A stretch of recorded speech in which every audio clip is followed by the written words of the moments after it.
கிறிஸ்துவுக்குள் பிரியமான சகோதர சகோதரிகளே, இயேசு கிறிஸ்துவின் இனிதான நாமத்தில் உங்கள் அனைவருக்கும் என் அன்பின் வாழ்த்துக்கள். இன்றைய நாளுக்கான வேத வசனம் சங்கீதம் 102:11. என் நாட்கள் சாய்ந்து போகிற நிழலை போலிருக்கிறது, புல்லை போல் உலர்ந்து போகிறேன்.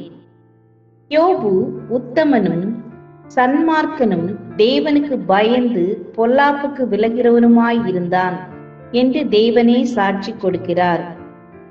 யோபுவிற்கு 7 குமாரர்கள், 3 குமாரத்திகள், 7000 ஆடுகள், 3000 ஒட்டகங்கள், 500 கழுதைகள், திரளான பணிவிடைக்காரர்கள் என கிழக்கத்திய புத்திரர் எல்லாரிலும் பெரிய செல்வ சீமான். ஒரு நாள் எல்லாவற்றையும் இழந்து வெறுமையான நிலை, சரீரம் முழுவதும் பருக்கள். ஆனால் யோபுவின் விசுவாசத்தை பார்த்து அவரது உலர்ந்து போன நிலையை மாற்றி இழந்து போன எல்லா அந்தஸ்துகளை இரட்டிப்பாக கொடுத்து 4 தலைமுறையை காண செய்தவர். உங்கள் வாழ்க்கையிலும் காணப்படுகிற வெறுமை என்னை இழந்து போன நிலையை மாற்ற வல்லவர். சாராள் பிள்ளை இல்லை என்று அடிமை பெண் ஆகாரை ஆபிரகாமுக்கு கொடுக்கிறாள். அவளுக்கு ஒரு குமாரன் பிறந்தான். சாராளும் வாக்குத்தத்தம் பண்ணப்பட்ட ஈசாக்கை பெற்றெடுத்தாள். சாராள் ஆபிரகாமிடம் இந்த அடிமை பெண்ணையும் அவள் மகனையும் புறம்பே தள்ளும் என்றாள்.